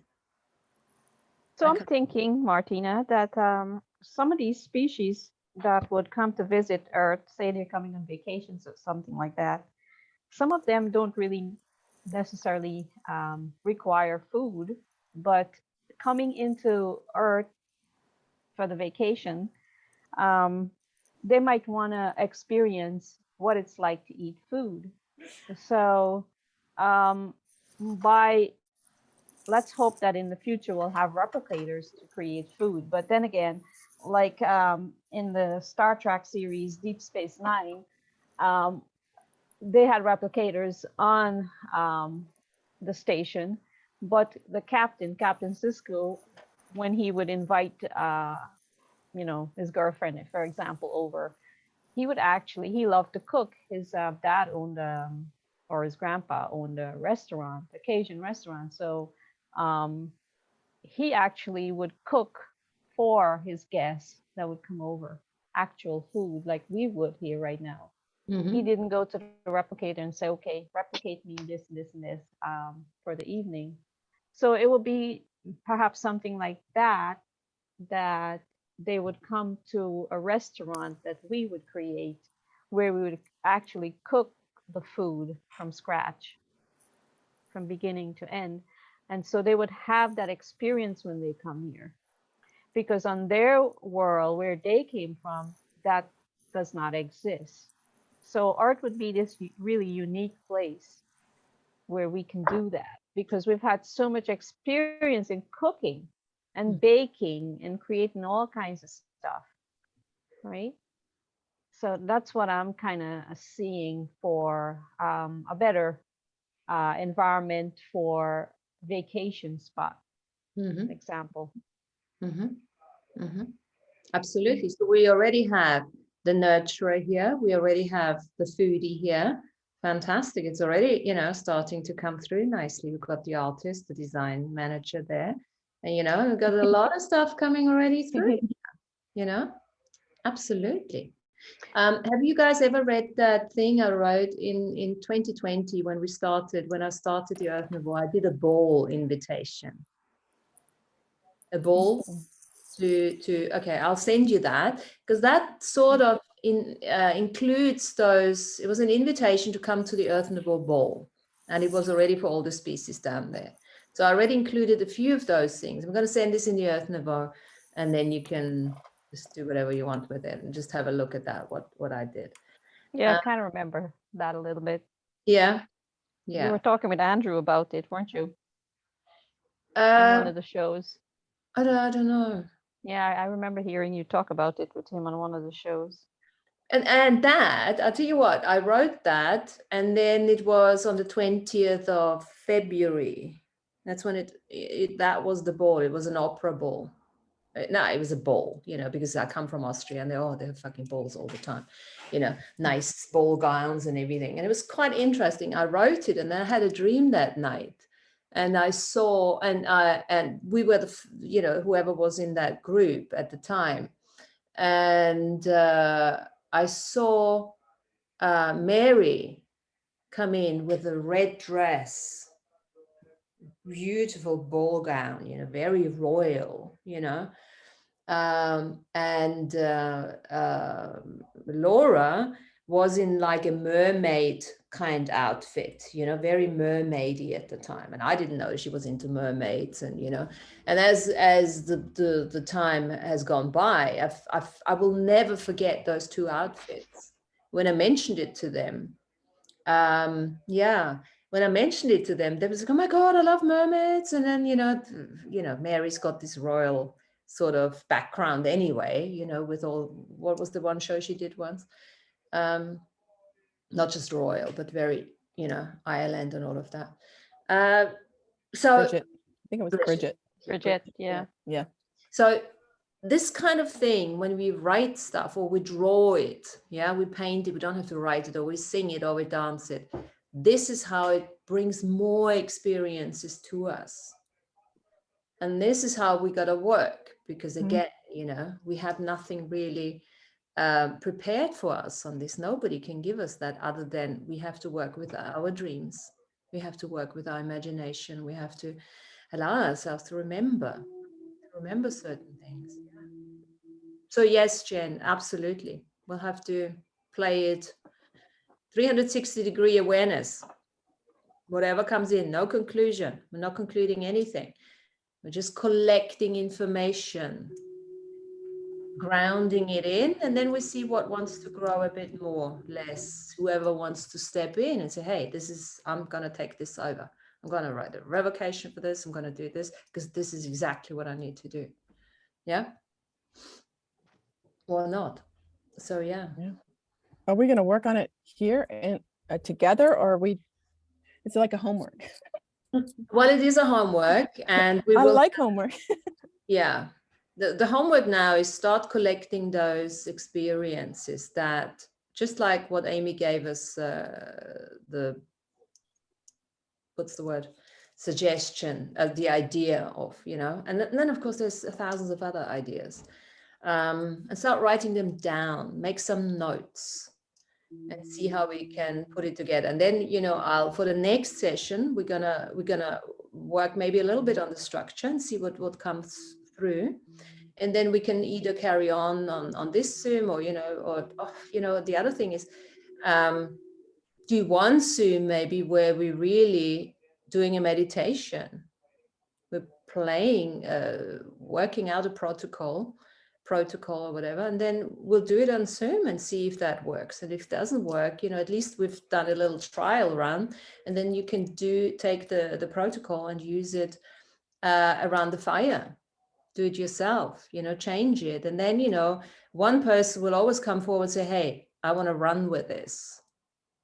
And then, you know, we're just collecting, writing. So just feel free to collect, write, have ideas around it, ask questions. I'm always, you know, around if there's anything, if you want to, and then we'll take it from there, and we see how we're doing it. We'll see. Yeah. But you're saying revocation. By then, would we require to put revocation in a manual? Or it's just affirmations? We can do what we want. It's our creation. If you come up with a revocation, you like it. One thing, you know, I'll probably say, okay, let's use the one I've already written for the Earth Nouveau. That's something that can go in, and that's specifically tailored to the Earth Nouveau, right? We can do that. I'm just asking if revocation will be required for a manual, because by then we would probably be being led more into the fifth world of peace. So why would we need a revocation at that point in time? That's really what my question Yeah, was. it's a good question. And I would say that we're going to make that manual, that book, that manuscript, whatever it's going to be in the end, we're going to make it available to other people. We're going to publish it once we're done, once we're happy with it at a certain, we can publish it. And then other people who have not done the extent of work that we have done may or may not find it useful to have a revocation in it, to get started somewhere. Well, and maybe the revocations are not for us per se, but they're revocations on letting go of preconceived notions about how things are supposed to work in higher density. Because there's, I guess, a lot of different galactic species coming in with maybe a preconceived notion about how life works for them. But as we integrate, life is not going to work for them like that. Just like life is not going to work for us the same way, right? Because we're coming together and creating a new collaboration that's going to include very different perspectives from what we have here on Earth. Absolutely. And, we can allow ourselves to be guided by those beings that will be coming in as well. They might suggest something. They might come up with a revocation themselves and want us to write it down. This is why, at this stage, it's a big concept because we're talking about the next 28 years, So, that's just the idea for now, galactic citizen. The thing is galactic citizenship, integration, collaboration, and things are going to change every day. Everything is changing, but we can't let that. We can't be put off by that. We just got to get started somewhere, right? So this the manual is not for humans. The manual is for the off-world brothers and sisters that will be coming here. So we have to remember to realize that separation there. Well, separation is not a right word either, but the divide, that the manual is not for humans. It's for our off-world friends. It's going to be, it's going to be lots of different documents within that manual. Yeah. Because, as we said early on, we're not going to introduce them to the old world here. We need them to inspire us with some new ideas as well. And then we write it together, so it's going to be like a collaboration kind of thing. But I suppose we could have one page, one chapter where we say, okay, this is how it works on Earth, right? Or at least it has worked on Earth like that. And then we can have another chapter where we say, okay, so what have we extrapolated through our meditations and dream time and communications with those peeps, how it can work differently and how can we make it work? Because you see, the thing is, as teachers, we won't be able to just teach. We have to be the student at the same time.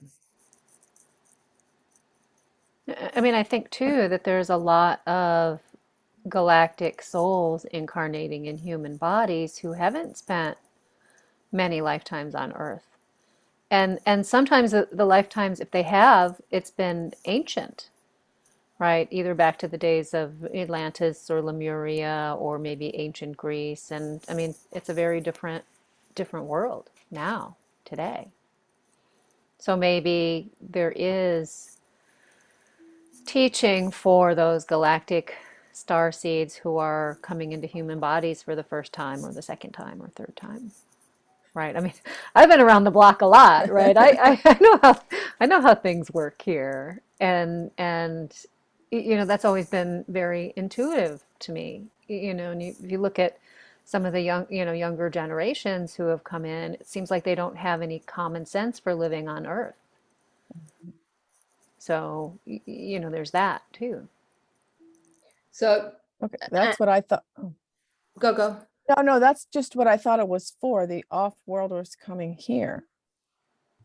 And they, you know, we leave the book behind once whatever happens, and they read it when they want to come in. That's what I thought it was for. Yes, I thought that it was the instruction manual. Finally, we're going to have an instruction manual for Earth when you come to live on Earth. Right. Isn't that's what it is? Yeah, No? it's instructing them, and when you come here, expect this and this and this and this, and how to react when you're faced with this and this and this situation. And we'll be But reading we it in never the had future. that. Say again? So we'll be reading it in the future when we come back. Yeah, it'll be an instruction for us too. Oh, I remember this. I remember writing this. I need to make Sounds some familiar. corrections here. This is not right. I need to edit. We need to. Is there an we need edit to change page? this. Yeah, An edit button. leave some blank. Yeah. Yeah, and that recipe book is going to become a Michelin star recipe book with all of the new Yeah. tastes and flavors. Right? All the little beings in the ocean that haven't even been discovered or eaten. Yeah. So if they want to just see how it works here, they can just pick up any history book or any science book or any technology book that's available. Yeah. Yeah, but remember, Martina, you're saying pick up the history books. Some of that history would not be the current expression of Earth. It's just a history that if you wanted to know what Earth was like back in that time that history took place. But the present day that they will be coming to visit Earth, they would need the manual for the present time. And the manual will say, well, if you're faced with such and such a situation, you know, this is how your reaction should be because this is how it works here on Earth. So, well, yes, and we can do that to a certain extent, but you know, our present moment, the way the world works today is not how the world's going to work next week. So we're just going to waste our time trying to do that. So I'd like to skip that and say, okay, guys, this is how we've worked. We've done a couple things, you know, the things that we have learned. So we're going to put in this manual what we have learned when it comes to fear, when it comes to anger, when it comes to all of that. Yeah, we can give them nice little tools, just what we have learned to do self-sovereignty and mastery and all of that. And then we're going to start, you know, bringing their things in at the same time so that we get a much more expanded perspective so that we can use the manual for all of us. It's going to be a collaboration rather than telling them this is how it works on Earth and that's it. You got to do what we got to say. No. That's not what this is all about. This is giving them our perspective, what we have learned so far. And at the same time, we're going to keep it very open to already bringing their perspective in. Does that make any sense? Mm-hmm.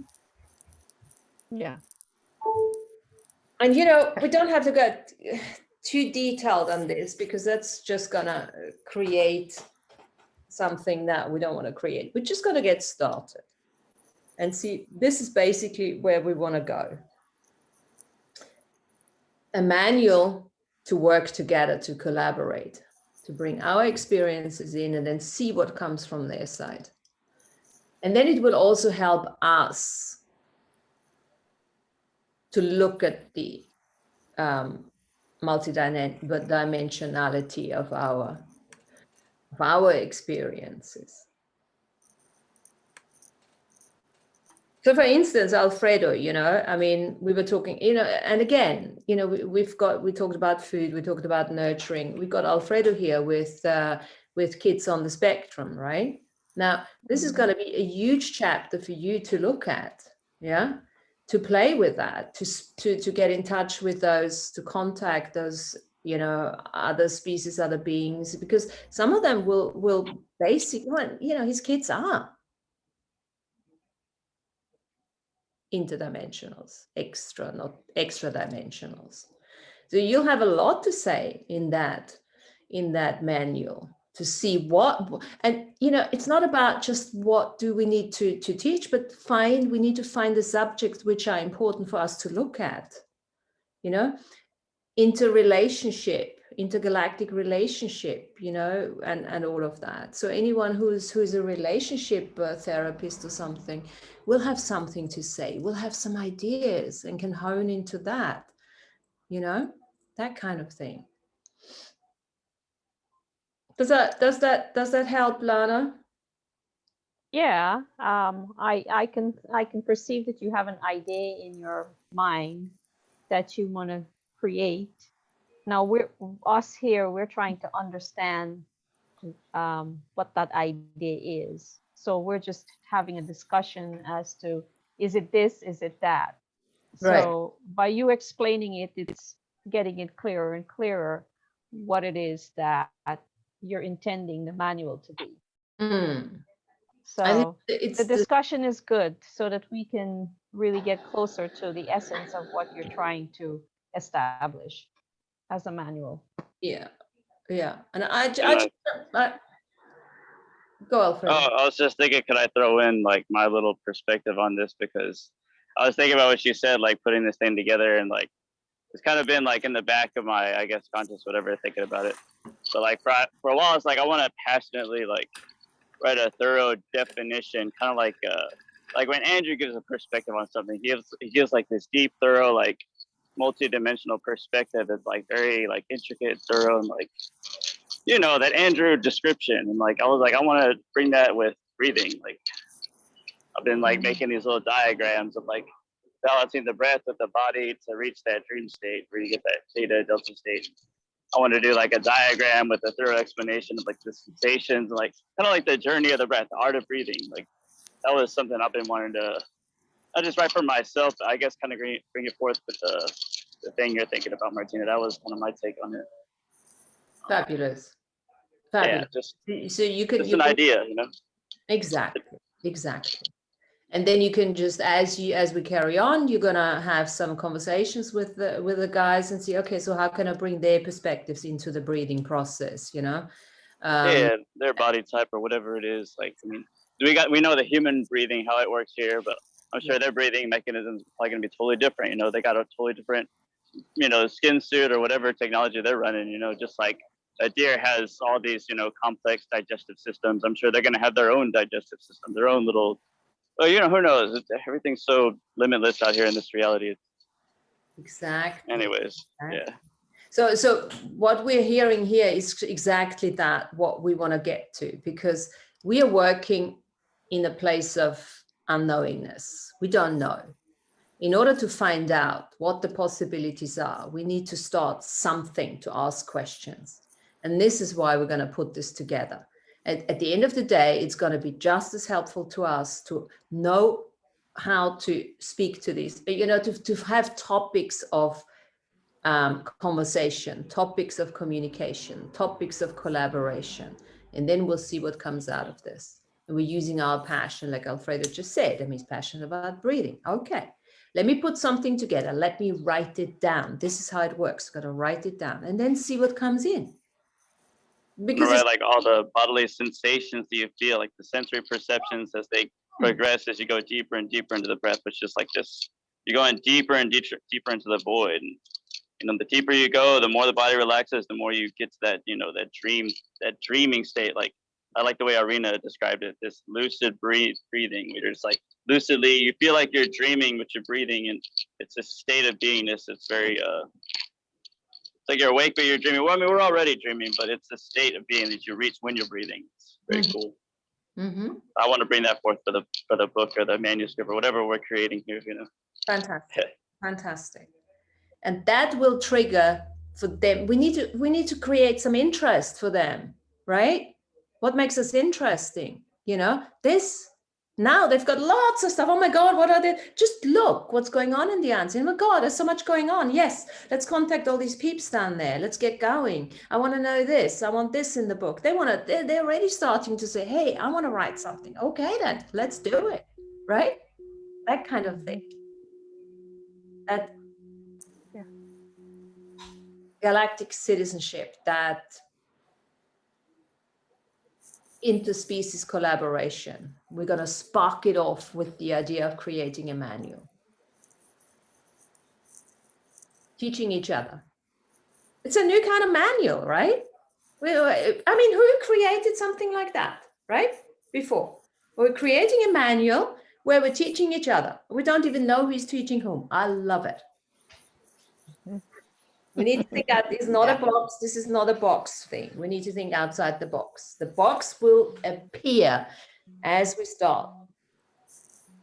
And it won't even be one box, it will be many boxes. It will be a hologram. And then we're going to jump back and forth and see what happens. I'm excited. I have one that came to me as I was listening to everyone, how to sing at a funeral. How to sing at a human funeral. And I had forgotten that I know how to do that. So it's not just for those coming, but for me as well. It didn't even occur to me. Exactly, fantastic. And that is more than just singing at the funeral, because you can bring in what is a funeral and why are you guys dying and why am I going to die? Oh my God, I didn't know I was going to die here. And the permanence of life and the sustenance of life. And God, look at this. It's already a chapter. Carolina, chapter death. Singing at the funeral. Done. And whatever comes with that. Yes. Yeah. I just saw like a whole song written already. You're going to write. Wow. Yes. Yes. Wow. Yeah. In You can Spanish? you can sing to illusions as well, illusions that are dying in you. You can sing to them as well, but most specifically I'm thinking for humans. To support that the person who is passing and mostly to support those who are staying in transitioning. Mm-hmm. That's going to be a huge thing. That's going to be huge, Carolina, because for the first time they're going to come here and we'll have to understand that they're going to let the body go. Mm-hmm. And yes, they're going to come in with a multidimensional aspect and say, okay, well, it's actually not a big deal because you're living in a, oh, really? I know that. I've learned about that. Tell me more. And then you can incorporate that into your song. Yes. Like, understand. And yes, add a recording too. Exactly.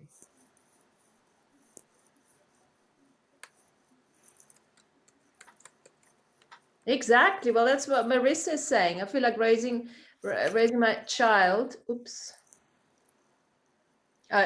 Just read it, guys. Rising. Okay, let me read it for the peeps who can't read it afterwards. I feel like raising my kid, whom learning challenges and spiritual gifts has been like raising an off-world being. Yeah, love the way to look at that and getting them to be okay with their gifts. Which may not necessarily be what society is asking for. Yeah. Great contribution, you know, when people have chosen contracts like that. Absolutely. And even I think I definitely had some kind of something like that, or on the spectrum, learning disabilities. So teaching them how I overcame that, like even the opposite of teaching them how you overcome that, or how, you know, is there really even learning disabilities? It was minor, but it was like, you put labels. What about labels? Oh, you put labels on everything and everybody. Teaching them about labels, yeah. And anyone who has children on the spectrum and has, you know, learning disability, whatever we're going to call it, will tell us how much they have learned from those children. And that's actually the concept we're talking about here. Yeah. It's not. Communication is totally different. It's not like, I have to reframe how I, view communication myself with my kids, because it's totally nothing like these other kids. Yeah, it's definitely more sensory. Especially got to see it from Malik's perspective, because he's that super sensory. Like, that's just how he communicates, like putting stuff on his face and feeling and touching. It's his way of communicating with the environment. I don't know, he connects with all these things just naturally. It's his way of communication with whatever he's, especially with a dog or, whatever he's doing. Or the water.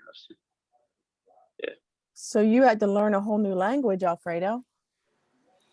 Yeah, like, it's teaching that language to others, What a preparation for what is yet to come, guys. Yeah. Right? Well, You're Alfredo's so good at doing that with all those incoming different species, because you've already practiced. What I was thinking is that Alfredo's son, in 35 years, he would be an adult in the world. So he will become a master teacher of the way he's understanding his sensory perception on Earth, wouldn't it, Alfredo? Yeah, probably. Yeah, the next Bruce Lee. In his the prime. next Bruce Lee. Who knows? Yeah, how he came into the world. He was a special being that came here to teach us. And by then he would have mastered those sensory perceptions even better, right? Because he's just in the testing stage of his ability how to put something on his face and feel how it feels, So he'll be, by then, how old? He'll be about 40 then, Alfredo, in 35 years? Something like that, yeah, 41. Yeah. He'll be in his prime at that time. Yeah. Sounds good to me. So this is a perfect example, because these kids have come in exactly that, to prepare humanity for the change. And they have chosen parents who are more than capable of dealing with them, because they are, forerunners. So, and that's what it is. And this is, it's going to be very similar to what we're going to do with once more of a contact and, has been established. Because, they are little, aliens anyway. In this stuff. Yeah. They are. They are. They are. But you're already doing it. All you need to do, guys, actually write a chapter on how you're already doing it. Right? What have you learned through the interactions, the difficulties? That's what we're talking about. So when the other ones come in, you say, okay, well, we've done this for quite a few years now, so easy peasy. Or not, whatever, yeah, that kind of thing. So, yeah. I love it, because I can almost feel my memories that I've repressed come through now. It's helping. It's helping, like, yeah, I'm ready to see that. I'm ready to see that again. And wow, that was just like, whew. Yeah. I can see it happening. I just saw my 5th grade teacher. Yeah. And that was, wow. You're experiencing now the great remembering. Yeah. Which is where we're in the great remembering.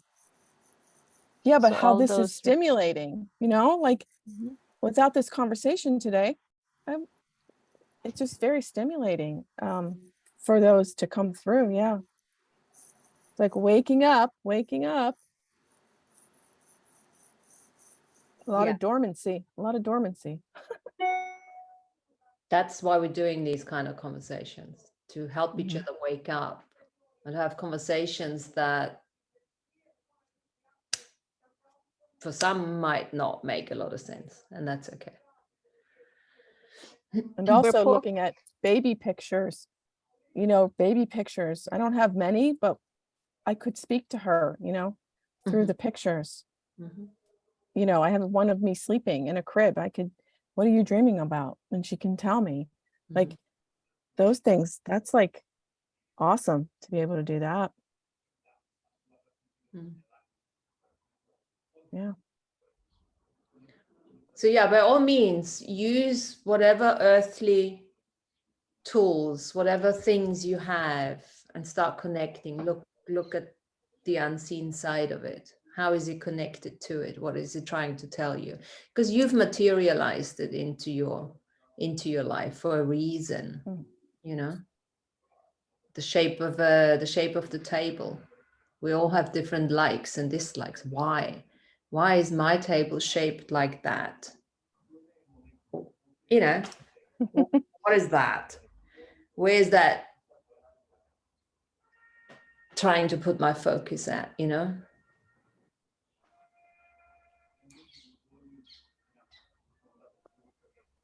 Cool, guys.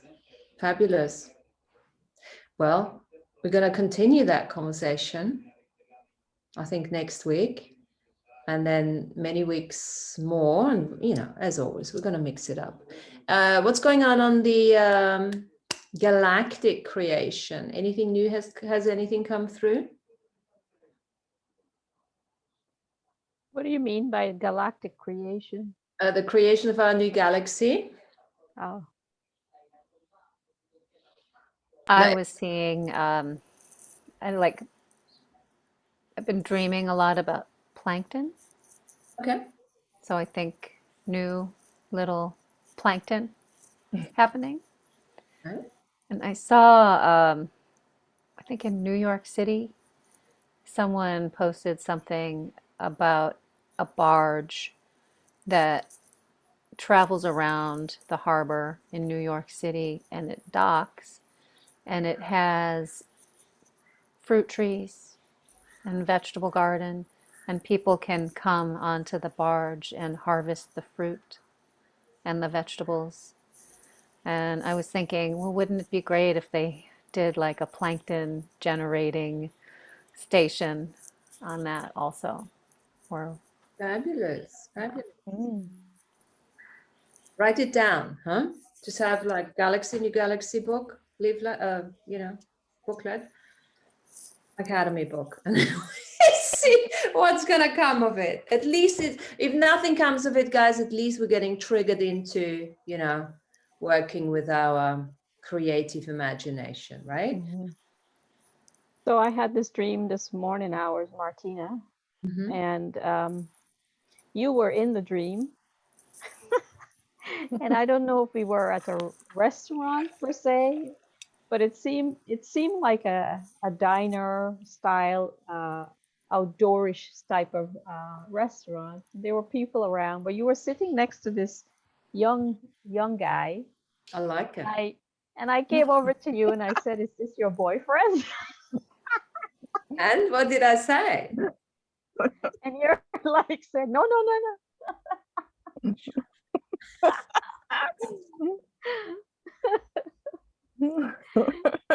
I don't remember very much else after that. But I remember asking you that, if that was your boyfriend. She's denying it. I have no control over my shots. I don't know what they're getting up to. They're having fun. Go, girls. That's awesome. Did you wake up happy today? She got caught.